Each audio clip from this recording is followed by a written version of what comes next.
No Shave November continues. The continued nightmarish lion that is 2020 apparently is keep going as well. And one thing that is for sure, we've made it to another end of the week. It's Friday, so that means the reason why we convened today is for Bubble Friday.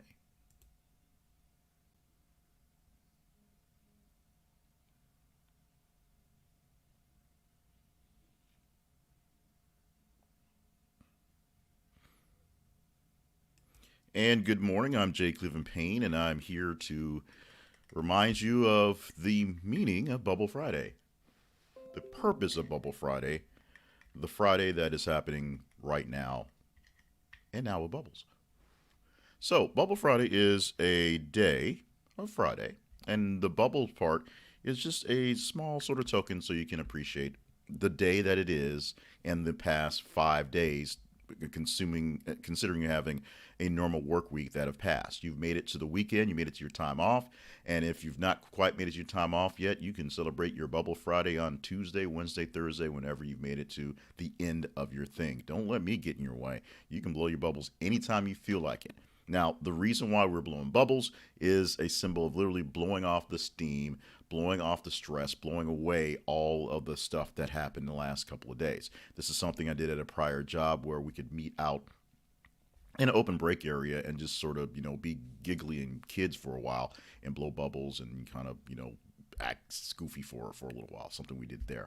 I brought it back a couple months back and been trying to do something to just make it work, and make it work has been this thing here. And so what it is, the bubble part of Bubble Friday is about 3 or 4 minutes where I ramble about what Bubble Friday is, blow some bubbles at the camera, remind you to congratulate yourself for making it through the week. You can blow some bubbles yourself because it's really cool. You can wait till after work and consume some bubbles if that's the way you want to do it. And you are a responsible adult, responsible, and an adult.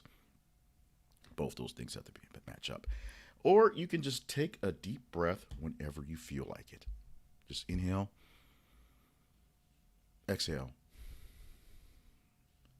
and there you go.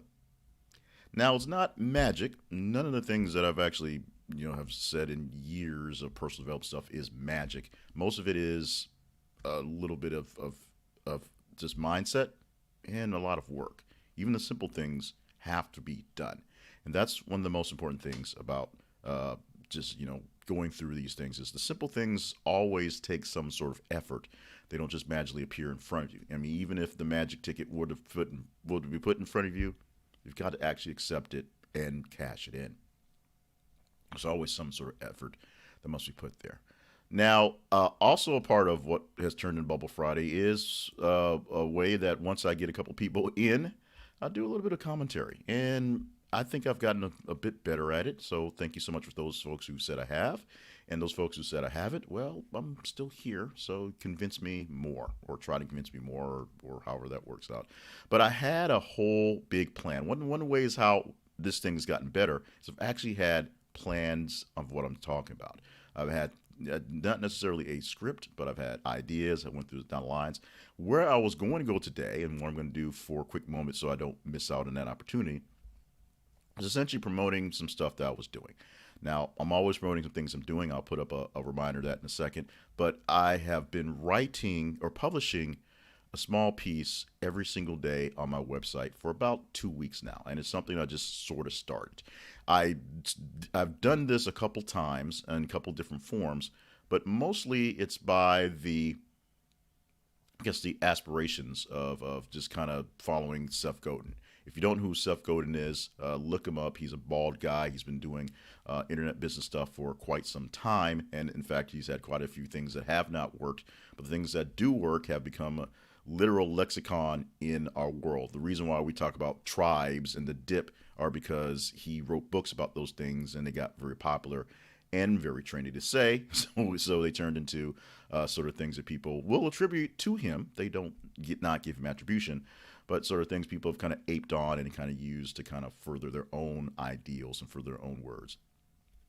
So Seth Godin's been writing a blog post, at least one blog post every day for over a decade. I think at 12 years or so. He had an interview recently where he talked about it, and he talked about basically one day he decided when he got into the internet. I think it was Typeform, Typepad, one of the first little blogging platforms. He liked it, and so he wanted to do it. So he did it and made his own blog eventually, and just got into it. And at some points, just decided one day he was going to publish something every single day. And he does, and he writes a couple things out, and they're usually planned ahead. And sometimes he'll change things out, and sometimes things don't make the cut.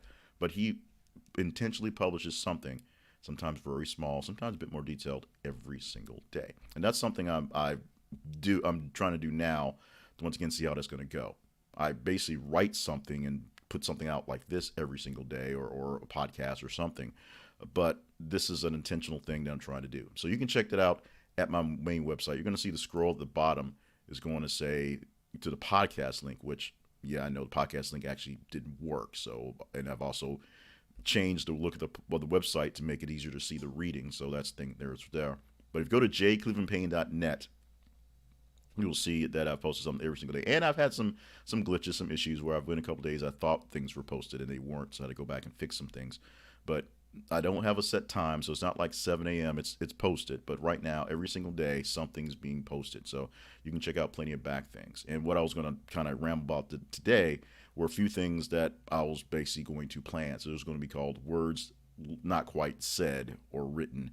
I basically going to write something, essentially what I just said right now about Seth Godin, about the fact I want to sort of emulate Seth Godin and his workings that way. Had some other things that were listed as well, and I'll probably write those things between now and then and maybe reflect on those going backwards. I also do have a political thing to get to about it's not a political action committee, but the thing that I wanted to start that now I'm really even more motivated to start. We'll get to that towards the end of it. The election is over, so we have that going on.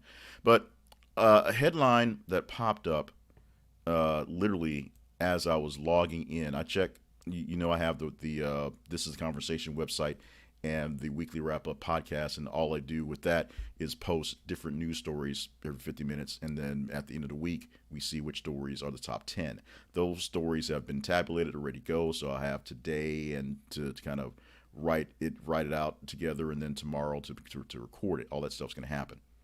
Now, this is one headline I just saw popped up that I have not put into the feed yet for anyone to get to. So if you look for it, if you do follow me on th_conversation on Twitter, or This is the Conversation on Facebook, look for it in a couple hours and go ahead and give it some love, some engagement. But the headline, which came from E! News, reads, Chadwick Boseman's wife files probate case after actor dies without will.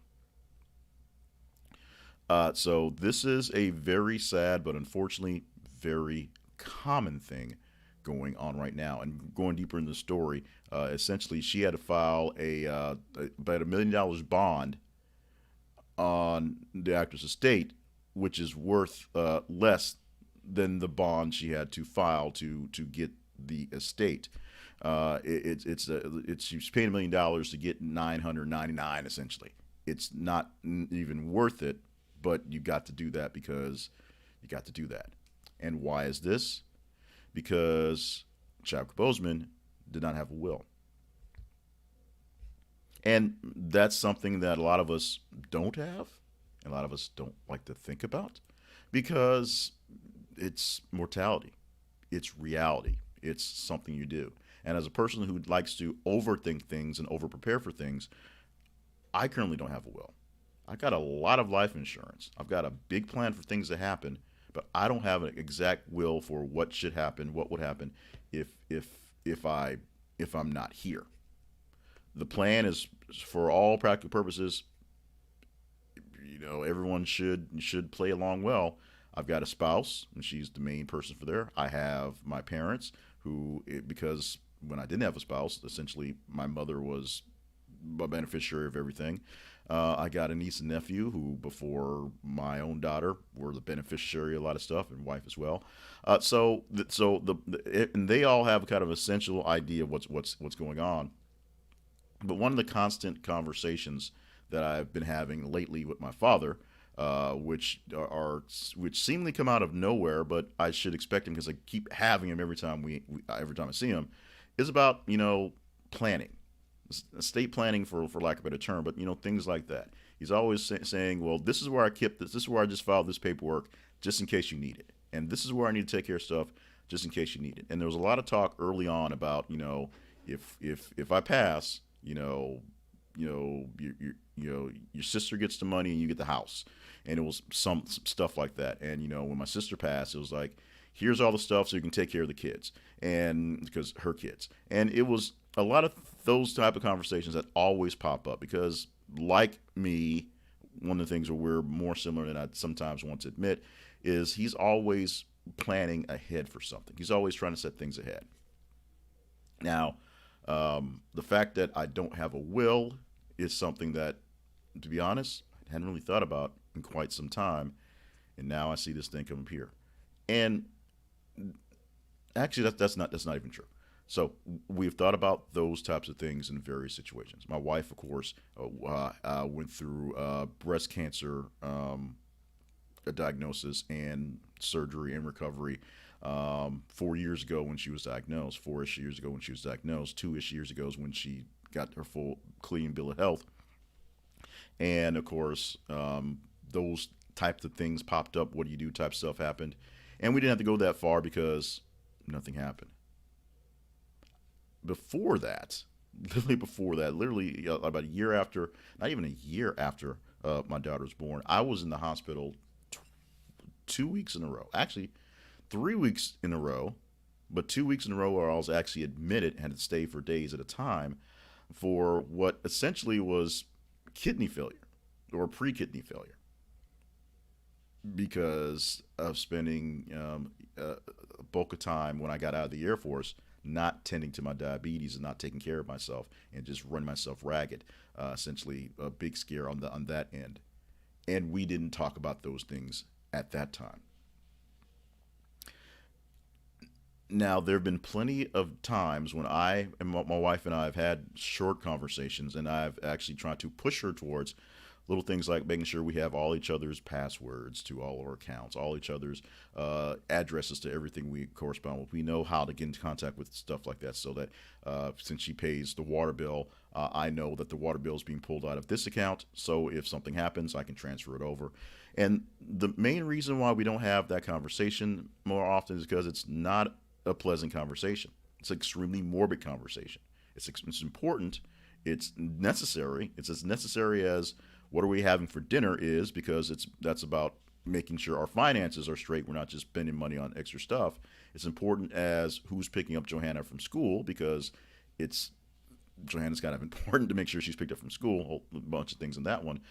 But no one wants to have that conversation. No one wants to have the conversation. Unless you're worth a whole lot of money and you want to make sure that that money is going to some large endowment and you really, want the world to know about that. If you're in that boat and you're watching this video, please let me know, because I want to have those type of conversations with people like you. Unfortunately, well, not for you guys, but unfortunately for me, Warren Buffett and Bill Gates are probably not watching this live stream, but you guys are. So if you're one of those folks who have had bouts with mortality or know people who've had bouts with mortality, you really need to get prepared. You really need to plan ahead for these things. And I have no magic plan for this other than the fact that it's as simple as going on the internet, typing in how do I get a will, and looking at some basic formulas for what's going on. You don't even have to, this is not legal advice. I'm not a lawyer and I'm not your lawyer, so don't take this as legal advice or gospel. But you don't necessarily even have to file some sort of document as a will to at least make sure people know what your wishes are, which is the most important thing. Because what happens with probate, the reason why Chadwick Boseman's wife's going to probate court, and why all this stuff is going on, and what happens when people pass and there's stuff left behind, is that all the weird, hard feelings that you didn't think people had for each other all of a sudden come out because the person that kind of kept them at bay are gone. So if you have a grandparent who's just kind of living out life right now and they pass, they pass, and there's some sort of inheritance, all the crazy feelings come out of the woodwork. Maybe it's just the house, and maybe one person, you know, lives in sunny Pasadena and doesn't want to move to Oshkosh, Wisconsin again to go back to this house, and they just want to make sure that it's cleaned out of family possessions and all their stuff, and be done with it. Maybe somebody lives in Oshkosh and doesn't want to pay for their rent anymore and wants to move into the house. Or what really causes the issue, somebody who lives in New York City has no reason to come back to Wisconsin, to Oshkosh, and wants the house to stay in the family for whatever reason. They don't necessarily want to deal with the upkeep. They want to deal with all the stuff, but they just won't let anybody sell the house because it's the house. There are rational and irrational things that pop up on those cases. And everybody doesn't know exactly what you want done, then anyone can claim what they think is best to be done is best to be done, and they can try to throw that way. I am not a lawyer. I thought I wanted to be one at one time, but I do have enough common sense to know about planning and setting up for things. So this is something that's very serious. Today, your homework for today is not necessarily go out there and get a will, but go through a quick checklist in your head and figure out who's supposed to take care of what. And some of that is you. Do you have a little bit set aside to take care of your funeral? Do you have a little bit set aside to take care of whatever bills may take to try to keep you alive? Hospital bills that may not be an effort that's going to actually turn out, because most cases you go to the hospital. My wife went to the hospital to take care of her cancer, and it was taken care of. I went to the hospital to take care of my kidneys that I wasn't taking care of, and it was taken care of. And then we had life and able to work off to pay those things off. But once you are gone, those bills will come due. Your other bills will come due. Your house note, your car note, your insurance, even though you don't need it at that point, your light bill, things to keep things going at the house while you're gone. Do you have children that need to be taken care of? My daughter is 8, so she needs to be taken care of. My stepson is 25. He's okay. But what does he get from us? Does he get an inheritance to, live on because, we can't spend it where we're going? Does he get some sort of money and or responsibility to take care of his sister? That's what I was given a lot of times. I think I still have it, even though my niece and nephew are 20 and 18. At this point, essentially, we can just kind of split the money down the middle and just go, I guess, the middle of 3, whatever. I don't want my dad's money. I don't want the house. I don't care for any of that stuff, to be honest.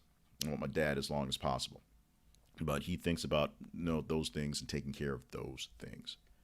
So take some time today and plot a bit of a course, pre-plot a course of action, what you need to do. I'm once again going to send my wife this big spreadsheet thing that I've sent her about 1 million times that asks her to put in all of her passwords and all her accounts, and she's going to not do it again. But I'm going to make sure she sees this article and she understands how important things are. And we're going to talk wills. We're always talking insurance, always talking investments, always talking about things for the future, because we have to, at this point, keep on living a good 10-ish years to get the kid out of high school, and then a little bit out of college and get her married and hopefully off to whatever for the younger kid. The older kid, he's on his own at this point. He's figuring out, he's got things going on. We don't have to worry about him per se, but we still have to live a lot for a younger one, so we have to keep thinking for her. So because both of my wife and I are not in the bestest of health, we need to start talking this stuff, and we make sure we have plans set up. We've talked about things, living trust, and do not resuscitate things all along our marriage for just when they become top of mind. If this story about Chadwick Boseman not having a will and his wife having to go to probate for a guy that pretty much everybody in Hollywood loved, and now she has to go to court, and I don't even know the full details. I've not gone deeper in the article. I don't know if we do details of who's contesting his assets, then, what are you going to do? Normal guy who is watching me for some reason on Friday morning as I blow bubbles. So that's it. Your homework for the day and the week, I should say. You should have a lot of time off or some time off with Thanksgiving. So this is a great time if you do have a chance to either in person join your family or, virtually, or just make phone calls or texts. Have some chats with some people. Make sure people are doing okay. And if you're expecting someone in your family or your line direct friends to take over something for you when you're gone, you might want to give them a heads up. That's what you're doing for the day. So the quick political thing that I want to get into, and then we're going to wrap this thing up because it's my blood is boiling every time I think about it. The part that doesn't necessarily have my blood boiling is the fact that right now, I don't care if you voted for Donald Trump or not, the shenanigans being pulled by the Trump administration, not Republicans, not anybody in particular, but Donald Trump and cronies that for some reason are trying to keep him in power when he should not, because he's essentially lost this election. The shenanigans are ridiculous. They are dangerous. They are setting precedents that no one of any sort of stature with any bit of sense, other than pure self-preservation for fear of whatever may happen, or just some or complete ego tripping, would do. This is not about the process. The process is working out fine. This is not about anything that's being stolen or wrong. There are issues with things that happen, but we had over 140, about 150 million people cast a ballot for the presidential election for those two people. And then some voted for other folks who weren't really qualified and didn't have votes that we even care at this point. So with all that going on, you have to expect a good bit of insanity and craziness. But not massive amount of insanity and craziness enough that is going to change either 5-ish million votes or enough votes in enough places for enough electoral college votes to change the election. So it's one thing to say all the votes must be counted, even though that's not what he said at the beginning. He said stop counting when I get enough that it looks like I win. Stop counting. What's happening right now is ridiculous. If you can't see that, there's a problem. There is a problem. There is a problem. Now, what really has my blood boiling, and I'm going to just kind of gloss it over, kind of eat gently, but you can pretty easily figure out what's going on. I live in Arkansas. We had one Senate election race that happened in the last election last week, 2 weeks ago. He ran uncontested except for a third-party candidate. I voted for the third-party guy. He didn't win. So the incumbent senator is still senator. This person stood on the floor of the Senate a few days ago and gave a soliloquy, a nice little speech, praising the Pilgrims, which isn't so bad, but in the sense, tossing aside the more or less deeper realities of history that you learn after you get out of the 8th grade, and throwing shade at other cultures who were basically claiming different aspects of history which should be displayed, which we don't get until you get past 8th grade and do a little extra work on your own. Basically singing the praises of Miles Standish and the Pilgrims, essentially calling them the first Americans, coming up with the first Constitution. Maybe history calls the Mayflower Compact the first Constitution, but it only covered, a handful of people from a certain place. And it talked about some people on the boat that came across with them. They weren't actually Pilgrims, but they banded together to make things work out and stuff like that. He gave this thing, which is the clip I saw was 10 minutes, so I think it wasn't much longer than that. I think it basically trimmed a bit off on the internet where I saw it. But this guy, literally, this guy is selling the Pilgrim story. I'm going to digress for a quick moment and bring up my friend Tisha, who I worked with in radio about a few years ago. A few years ago, she moved from here in Little Rock to work for some stations in El Dorado, and she's doing awesome, awesome, awesome. I'm very happy to have worked with her, proud to have a chance to work with her, and when she overcomes me by leaps and bounds in the industry, I will not be surprised. But she told me a story once, basically on our holidays. I can't remember. It was coming up on Columbus Day. She told a story, but she had back in grade school, where she was talking to a teacher about Columbus, and the teacher basically says, "We don't celebrate Columbus because he's a murderer and a rapist." To which she replied, sort of sheepishly, was like, "Well, it's my birthday, so can we still have a party for my birthday?" So basically, her birthday falls around and normally on Columbus Day. So when Columbus Day pops up, and there's all the fighting back and forth on whether we should still be celebrating Columbus, a guy that literally got lost and found America because he thought he was someplace else.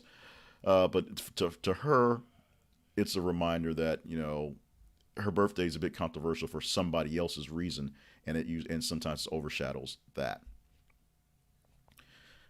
The story of the Pilgrims, while a great story,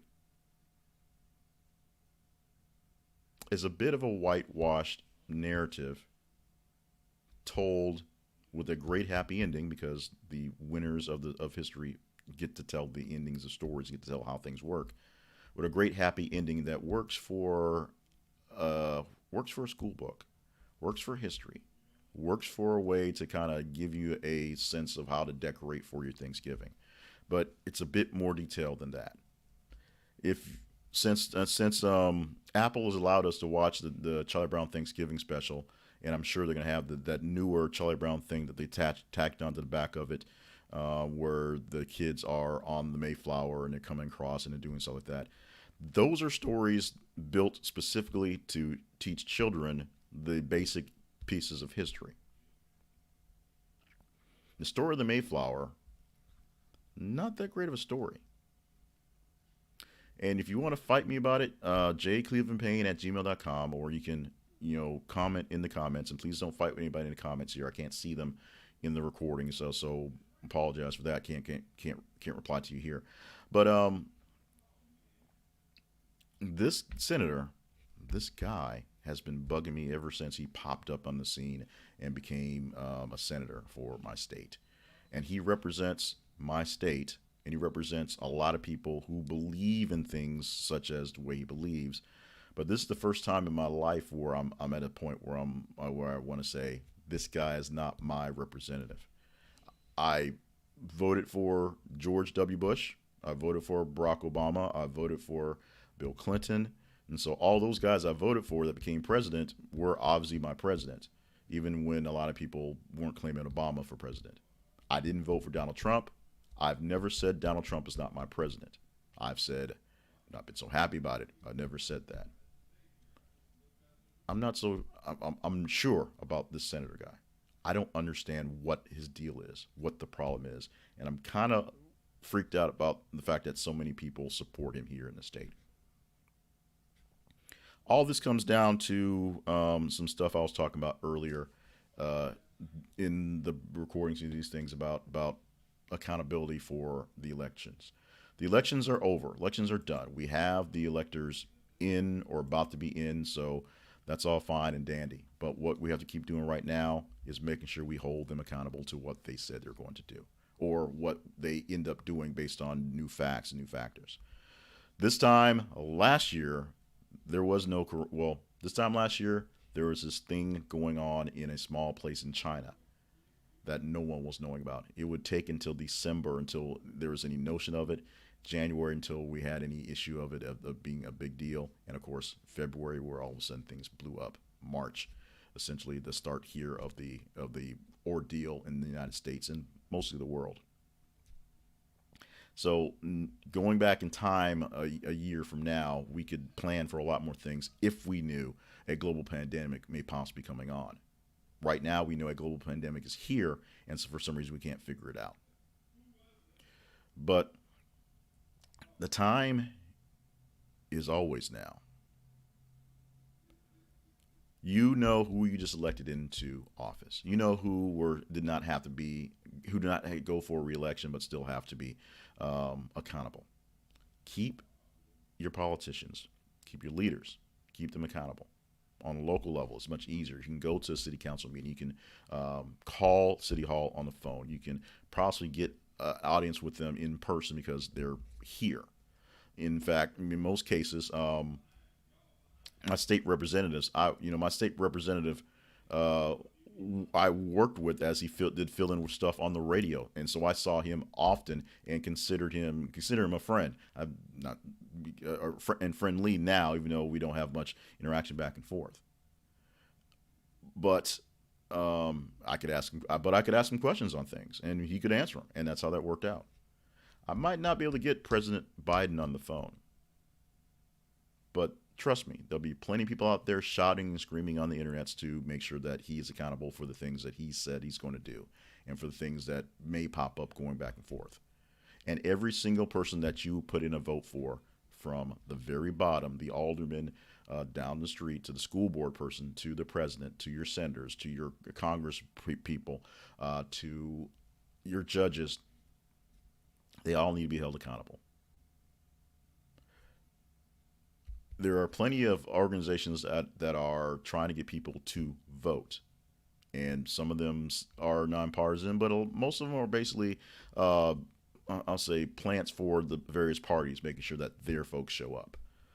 What I want is a motion, an effort to not so much make sure you're voting, which is an important part, but make sure that you're actually still paying attention and still keeping up and still keeping track and keeping people accountable. I'm not exactly sure how that's going to play out, but a lot of the things I'm doing with the media stuff and the news stuff is going to be the backbone of it. It's the information, making sure that the information that I am creating and producing is nonpartisan, is as non-biased as possible, and basically is free of a lot of the vitriol and all that sort of things that we apparently love these days.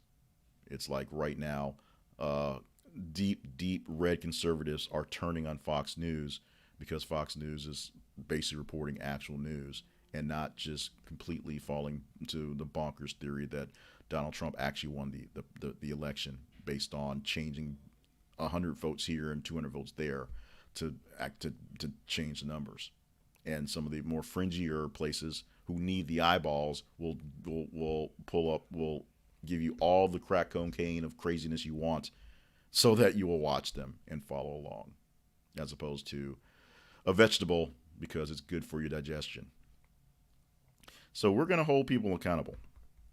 I might not be much of anybody, but somehow we're going to, together, me and y'alls, are going to start finding ways to hold people accountable to what's going on.